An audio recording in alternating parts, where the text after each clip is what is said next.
बिस्मिल्लाहिर्रहमानिर्रहीम। अस्सलाम वालेकुम स्टूडेंट्स। आज हमारा केमिस्ट्री में टॉपिक है इलेक्ट्रॉनिक कॉन्फ़िगरेशन। ठीक है, एटम के बारे में हमने जो जो थेरीज पेश हुई थी, ठीक है, वो सारी थेरीज हमने पढ़ ली हैं। थॉमसन की हमने पढ़ ली है, रदरफोर्ड की पढ़ी है, बहुत की पढ़ी है। ठीक है, तो आज हमने पढ़ना है इलेक्ट्रॉनिक कॉन्फ़िगरेशन। ठीक है, इलेक्ट्रॉन्स को डिस्ट्रीब्यूट किस तरीके से करना है वो हम पढ़ेंगे एटम के स्ट्रक्चर के अंदर। ठीक है, इलेक्ट्रॉन किस तरीके से प्रेजेंट होते हैं वो हम पढ़ेंगे। उससे पहले आपको पता होना चाहिए एटम का स्ट्रक्चर। ठीक है, इलेक्ट्रॉनिक कॉन्फ़िगरेशन पढ़ने से पहले, करने से पहले आपको एटम के स्ट्रक्चर के बारे में पता होना चाहिए। तो ठीक है, ये है एटम का स्ट्रक्चर, जिसके सेंटर में आपको पता है क्या होता है, न्यूक्लियस होता है, जिसके अंदर प्रोटॉन्स एंड न्यूट्रॉन्स प्रेजेंट होते हैं, और साथ उसके जो बाहर शेल्स होते हैं, ठीक है, सर्कल्स होते हैं, उनके अंदर ये जो सर्कल्स आपको नजर आ रहे हैं छोटे छोटे, ये क्या है, इलेक्ट्रॉन्स हैं। ठीक है, ये इलेक्ट्रॉन्स रिवॉल्व कर रहे होते हैं सर्कल्स में न्यूक्लियस के गिर्द। ठीक है, तो एटम का स्ट्रक्चर आपको पता होना चाहिए इलेक्ट्रॉनिक कॉन्फ़िगरेशन से पहले। तो हमने पढ़ा कि सेंटर में क्या है, न्यूक्लियस है, और साइड पे इलेक्ट्रॉन्स हैं जो इस न्यूक्लियस के गिर्द रिवॉल्व करें। तो ये इलेक्ट्रॉन न्यूक्लियस के गिर्द किस तरीके से रिवॉल्व करते हैं हम वो पढ़ते हैं। ठीक है, इलेक्ट्रॉनिक कॉन्फ़िगरेशन में हमारा फर्स्ट क्वेश्चन है, how electrons revolve around the nucleus. ठीक है, इलेक्ट्रॉन्स न्यूक्लियस के गिर्द किस तरीके से रिवॉल्व करते हैं। तो ये एक एटम का, ठीक है, स्ट्रक्चर हमने ले लिया है। सेंटर में न्यूक्लियस है और बाहर जो है वो इलेक्ट्रॉन रिवॉल्व करें। तो इलेक्ट्रॉन रिवॉल्व करते हैं around the nucleus in different energy levels और shells according to their respective energies. हम पीछे पढ़ चुके हैं बोहर के एटम के मॉडल में कि बोहर ने बताया था कि इलेक्ट्रॉन जो होते हैं वो न्यूक्लियस के बाहर अपने अपने स्पेसिफिक शेल के अंदर क्या करते हैं, रिवॉल्व करते रहते हैं। तो वही चीज़ बता रहे हैं कि इलेक्ट्रॉन रिवॉल्व करते हैं around the nucleus in different energy levels. ठीक है, ये जो सर्कल्स हैं ये क्या है, एनर्जी लेवल्स हैं या फिर शेल्स हैं। इन शेल के अंदर वो अपनी अपनी एनर्जी के लिहाज से जिस शेल के अंदर उन्हें जाना होता है वो उसी तरीके से जाते हैं और रिवॉल्व करना स्टार्ट कर देते हैं। ठीक है, अपनी अपनी एनर्जी के अकॉर्डिंग डिफरेंट एनर्जी लेवल्स में जाते हैं। Energy levels are represented. अब एनर्जी लेवल्स किस तरीके से रिप्रेजेंट करते हैं, हम इनको, इनका कोई नाम या किस तरीके कोई इनका रख दिया जाता है। ठीक है, नंबर, तो क्या है वो है एन। एन से इनको डेजिग्नेट किया जाता है, इनको रिप्रेजेंट किया जाता है और उनको डेजिग्नेट कर दिए हैं हमने कुछ अल्फ़ाबेट्स। ठीक है, वो क्या है, के एल एम। ठीक है, हम इनका पढ़ चुके हैं शेल्स के बारे में पीछे। Shells closer to nucleus is of minimum energy. वो शेल जो न्यूक्लियस के क्लोज है, ठीक है, जो न्यूक्लियस के क्लोज है शेल, उसकी क्या एनर्जी है, उसकी एनर्जी है मिनिमम। ठीक है, shell nucleus to closer to nucleus is of minimum energy. ठीक है, जो शेल न्यूक्लियस के पास है, पहला शेल जो न्यूक्लियस के पास है उसकी एनर्जी क्या होती है, कम है। एंड यहाँ पे कौन सा शेल है, के शेल। हम यहाँ पे इसको लिख लेते हैं, पहला शेल कौन सा हमारे पास है, ये है के शेल। ठीक है, और के शेल की एनर्जी क्या है, कम है, क्योंकि ये न्यूक्लियस के पास है। K shell is closest so has low energy. Energy of shell increase from K shell to onward. और इसी तरीके से के शेल के बाहर वाला जो शेल है, ठीक है, ये सेकंड शेल हम अभी यहाँ पे लिखते हैं, इसका नाम हम आगे चल के पढ़ेंगे। ठीक है, वैसे आप लोगों को पता है क्योंकि हम ये पहले पढ़ चुके हैं। ठीक है, तो ये जो हमारा है सेकंड शेल, इसकी एनर्जी इस के शेल के मुकाबले में क्या होगी, ज़्यादा होगी। ठीक है, लो एनर्जी किसकी है, के की, और के के बाद किसकी ज़्यादा एनर्जी होगी, ठीक है, सेकंड शेल की जो के से बाहर आ रहा है। समझ आ गई। इलेक्ट्रॉन किस तरीके से रिवॉल्व करते हैं, इलेक्ट्रॉन रिवॉल्व करते हैं around the nucleus in different energy levels. ठीक है, ये एनर्जी लेवल्स हैं जिनको हमने नेम दे दिए हैं। और फर्स्ट शेल जो कि न्यूक्लियस के पास होगा उसकी एनर्जी क्या होगी, कम होगी, और शेल का नाम क्या है, के है।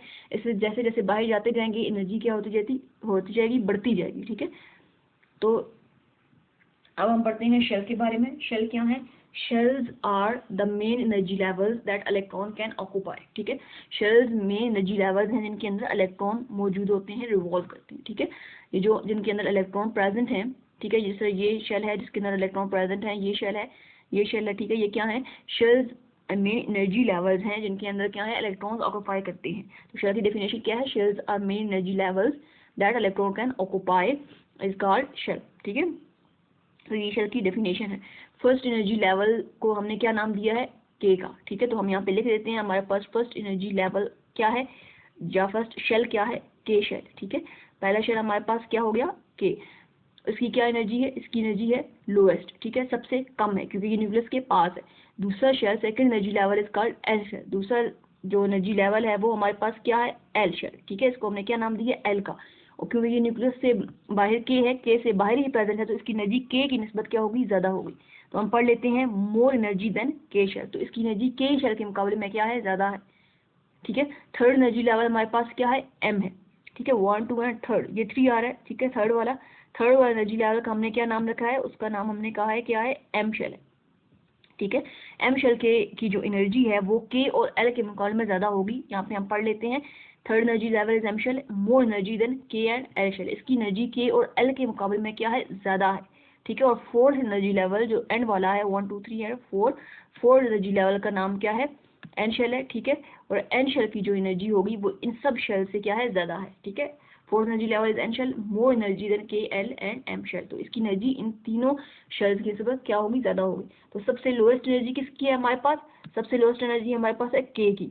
ठीक है। और सबसे हाई एनर्जी हमारे पास किसकी है, एन की। ठीक है। तो जो न्यूक्लियस के नज़दीक होगा शेल उसकी एनर्जी कम होगी, जो न्यूक्लियस से दूर होगा उसकी एनर्जी क्या होगी, ज़्यादा होगी। ठीक है। समझ आ गई यहाँ तक शेल की। उसके बाद हम पढ़ते हैं कि इन शेल्स तो हमने पढ़ लिए। ठीक है। K L M N and so on, और भी शेल होते हैं। ठीक है।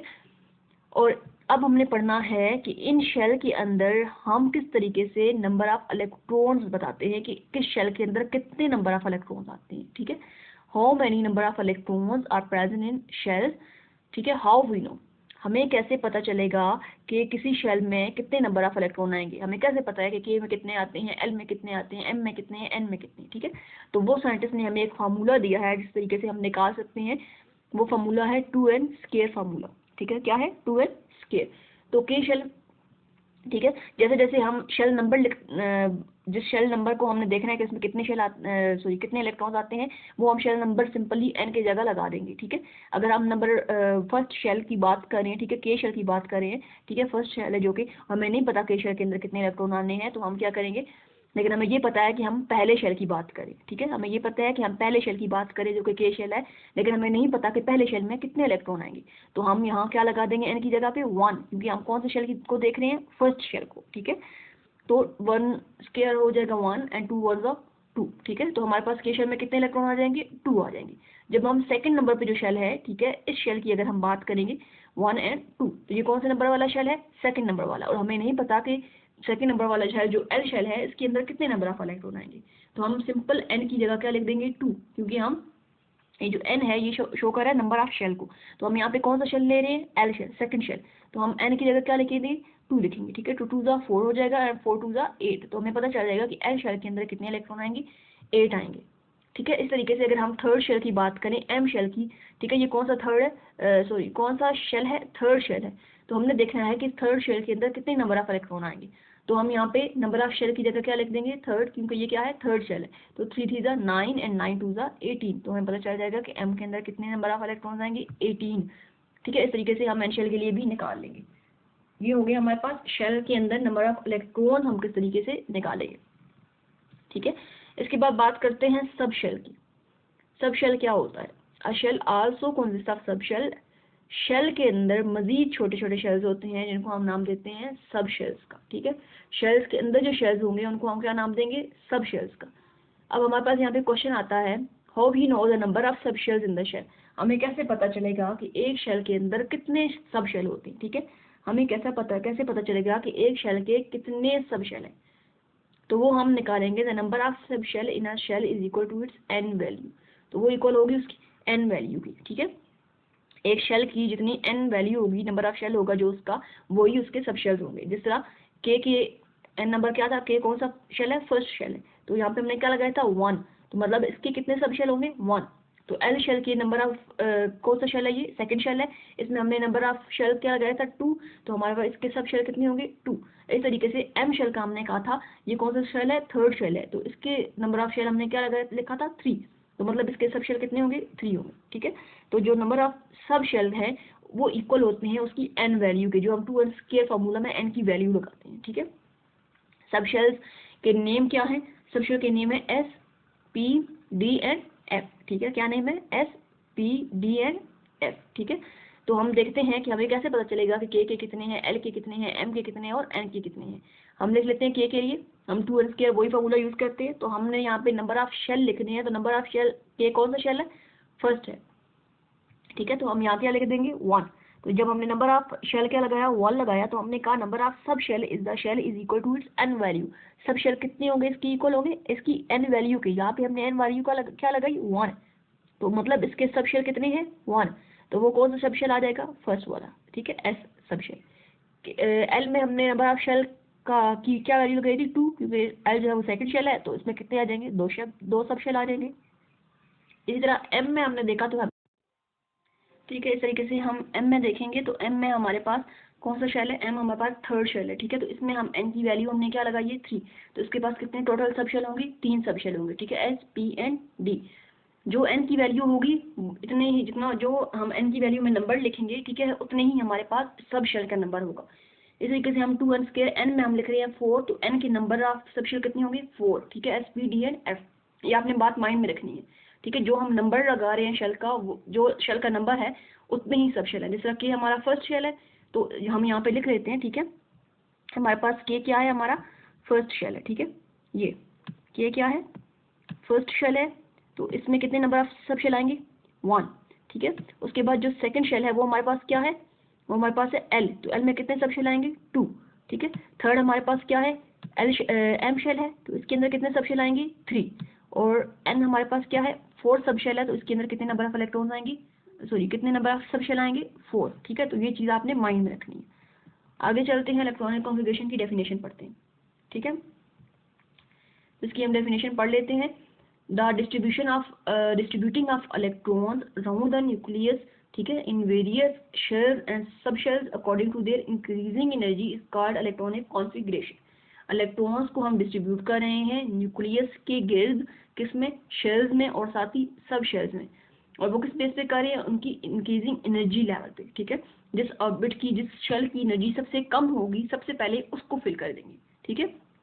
जैसे हमें पता है के की एनर्जी क्या है, सबसे कम है, तो हम सबसे पहले किसको फिल करते हैं, के को। उसके बाद किसकी एनर्जी ज़्यादा है, एल की, ठीक है, और एल को हम फिल करते हैं, फिर एल के बाद हम एम की तरफ जाते हैं। इस तरीके से हम जिसकी एनर्जी सबसे कम होती है उसको सबसे पहले फिल करते हैं, ठीक है।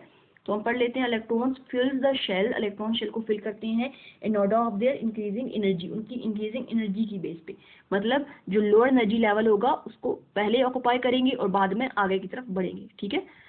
तो यहाँ पे हम देख लेते हैं शेल्स में, के शेल में हमें पता है कितने इलेक्ट्रॉन आते हैं 2, L shell accommodate 8 electron, M में कितने आते हैं 18, और एन में कितने आएंगे 32 आएंगे, ठीक है। इस तरह हम सब शेल की बात करें तो सब शेल में एस में कितने आते हैं 2, पी में कितने आते हैं 6, डी में कितने आते हैं 10, और एफ में कितने आते हैं 14। सबसे लोएस्ट एनर्जी कौन सा है, इसमें के है और इसमें सब शेल में एस है, ठीक है। तो जैसे जैसे हम बढ़ते जाएंगे इनका एनर्जी लेवल बढ़ता जाएगा। तो हम यहाँ पे एक छोटी सी एग्जांपल देख लेते हैं। के में हमें पता है कितने इलेक्ट्रॉन आते हैं 2 आते हैं, लेकिन के कौन सा शेल है, पहला शेल है, तो पहले शेल में कितने सब शेल आ रहे थे, एक एस, तो एस में भी कितने इलेक्ट्रॉन आएंगे 2, ठीक है। एल शेल में टोटल कितने इलेक्ट्रॉन आते हैं 8, लेकिन एल शेल कौन सा शेल है, सेकंड नंबर वाला, तो इसमें कितने शेल सब शेल होंगे 2 होंगे, ठीक है, क्योंकि सेकंड नंबर पे आ रहा है तो इसका नंबर ऑफ शेल क्या है 2 है, तो इसमें नंबर ऑफ सब शेल भी क्या होगा 2 होगा, एस एंड पी। तो एस में कितने नंबर ऑफ इलेक्ट्रॉन आते हैं 2, पी में कितने आते हैं 6, और 6 प्लस 2 कितने होते हैं 8, तो टोटल एल शेल के अंदर कितने आते हैं 8, ठीक है। तो ये चीज़ आपको समझ आ गई होगी, अगर नहीं आई तो आप लोग मुझसे क्वेश्चन कर सकते हैं, ठीक है। हम अब देख लेते हैं डिस्ट्रीब्यूशन क्लोरीन के अंदर, ठीक है। इलेक्ट्रॉनिक कॉन्फ़िगरेशन हम देखते हैं क्लोरीन की। तो ये हमारे पास क्लोरीन का स्ट्रक्चर है, सेंटर में न्यूक्लियस है, बाहर इसके शेल्स प्रेजेंट है। पहले शेल में कितने इलेक्ट्रॉन आते हैं 2, हमने ड्रा कर दिए। उसके बाद एल शेल में कितने आते हैं 8, ठीक है, वो भी ड्रा कर दिए, और एम में कितने आ रहे हैं 7, ठीक है। तो 17 नंबर ऑफ जो इसके इलेक्ट्रॉन हैं वो पूरे हुए हैं। पहला शेल क्या है के, सब शेल क्या है एस, दूसरा शेल क्या है एल, सब शेल क्या है s and p, third shell कौन सा एम, कितने सब शेल्स हैं 3, एस पी एंड डी। तो हम देख लेते हैं शेल्स में और सब शेल्स में कितने नंबर ऑफ इलेक्ट्रॉन्स हैं, ठीक है। शेल्स में के में कितने हैं 2, एल में कितने हैं 8, एम में कितने हैं 7, ठीक है। अब इन्हीं के सब शेल में देखें तो के में कितने सब शेल हैं, एक सब शेल है, के में नंबर ऑफ इलेक्ट्रॉन्स कितने हैं 2, तो इसके एस सब शेल के अंदर कितने नंबर ऑफ इलेक्ट्रॉन आएंगे 2, ठीक है। हमने साथ ये जो 1 लगाया है ना वो इसलिए लगाया कि ये फर्स्ट शेल की बात हो रही है, ठीक है। एल हैज़ 2 सब शेल, एल के पास कितने सब शेल हैं 2 सब शेल हैं, ठीक है। तो हम लिख देंगे क्योंकि ये सेकंड शेल की बात हो रही है तो साथ 2 लगा देंगे, 2s 2 एंड 2p 6, ठीक है। दोनों इसके फिल्ड है क्योंकि इसके पास एल शेल में हमारे पास 8 नंबर ऑफ इलेक्ट्रॉन्स है, ठीक है, तो ये भी फिल हो जाएगा। एम की बात करें तो एम में कितने नंबर ऑफ इलेक्ट्रॉन्स आ रहे हैं 7, ठीक है, लेकिन इसके सब शेल कितने हैं 3, कौन कौन से एस पी एंड डी, ठीक है। हम 3 लगा देंगे साथ, क्योंकि ये तीसरे शेल की बात हो रही है। तो एस में कितने हैं 2, टोटल एम में कितने आ रहे थे 7, जिसमें से 2 आ गए एस में, पीछे क्या रहेगी 5, और वो 5 हो जाएंगी पी में फिल। अब पी भी हमारा इनकम्प्लीट है, इसलिए हम अभी आगे नहीं बढ़ेंगे जब तक ये फिल नहीं होगा, ठीक है। तो हम इसकी इलेक्ट्रॉनिक कॉन्फ़िगरेशन लिख लेते हैं इसकी सब शेल की बेस पे। तो आएगी 1s2 2s2 2p6 3s2 3p5, 3d नहीं लिखेंगे क्योंकि वो अभी फील्ड नहीं है। तो ये हमारे पास इलेक्ट्रॉनिक कॉन्फ़िगरेशन है सब शेल लेवल पे किसकी, क्लोरीन की। जब ये चीज़ आपके सामने लिखी हुई हो, आप यहाँ से नंबर ऑफ इलेक्ट्रॉन्स काउंट करके बता सकते हैं कि ये कौन से एटम की इलेक्ट्रॉनिक कॉन्फ़िगरेशन है, क्योंकि हमें एटॉमिक नंबर एटम के पता हो गए, ठीक है। तो ये हमारे पास है क्लोरीन की। अब बात करते हैं आर्गोन की, ठीक है। तो आर्गोन में कितने नंबर ऑफ इलेक्ट्रॉन्स है, 18, ठीक है। इसका एटॉमिक नंबर क्या है, 18। तो वो हमने डिस्ट्रीब्यूट कर लिए हैं। के में कितने हैं, 2 हैं, एल में कितने हैं, 8 हैं, और एम में कितने हैं, 8 हैं, ठीक है। तो हम यहाँ पे लिख लेते हैं के, एल एंड एम, ठीक है। के में 2 है, एल में 8 है, एम में भी 8 है। अब देखते हैं के सब शेल की बात। के हैज़ 1 सब शेल, ठीक है। उसका एक सब शेल था एस, एस में कितने आएंगे 2, क्योंकि के में टोटल कितने आ रहे हैं, 2 आ रहे हैं। एल में कितने हैं टोटल इलेक्ट्रॉन, ठीक है, 8 इलेक्ट्रॉन है। इसका सब शेल कितने हैं, 2 हैं, एस एंड पी, ठीक है। तो 8 इलेक्ट्रॉन है, इनको हम डिस्ट्रीब्यूट कर लेते हैं। एस में कितने आएंगे 2, पीछे क्या रहेंगे 6 आगे पी में, ये भी फील्ड हो गया। अब बात करते हैं एम के सब शेल की। एम के पास कितने नंबर ऑफ इलेक्ट्रॉन है, 8। इसके सब शेल कितने हैं, 3, एस पी एंड डी। अब देखते हैं कि ये तीनों फेल होंगे या नहीं, ठीक है। 8 इलेक्ट्रॉन है, जिनमें से 2 आ जाएंगे एस में, पीछे क्या रहेंगे 6 आगे पी में, पी फील्ड हो गया। लेकिन अब और नंबर ऑफ इलेक्ट्रॉन है ही नहीं जो डी में लिखें। अगर 8 से ज़्यादा होती है इलेक्ट्रॉन तो हम डी में लिख लेते। अब हम डी को नहीं लिखेंगे, तो हम ये सारी इलेक्ट्रॉनिक कॉन्फ़िगरेशन लिख लेते हैं। 1s2 2s2 2p6 3s2 और 3p6। तो ये हमारे पास इलेक्ट्रॉनिक कॉन्फ़िगरेशन है किसकी, आर्गोन की। इसमें अगर आप यहाँ पे नंबर ऑफ इलेक्ट्रॉन्स पढ़ेंगे तो आपको पता चल जाएगा कि ये कौन सा एटम है जिसकी बात हो रही है, ठीक है। तो ये है हमारे पास इलेक्ट्रॉनिक कॉन्फ़िगरेशन। इसके बारे में कोई भी क्वेश्चन हो तो आप लोग मुझसे कर सकते हैं।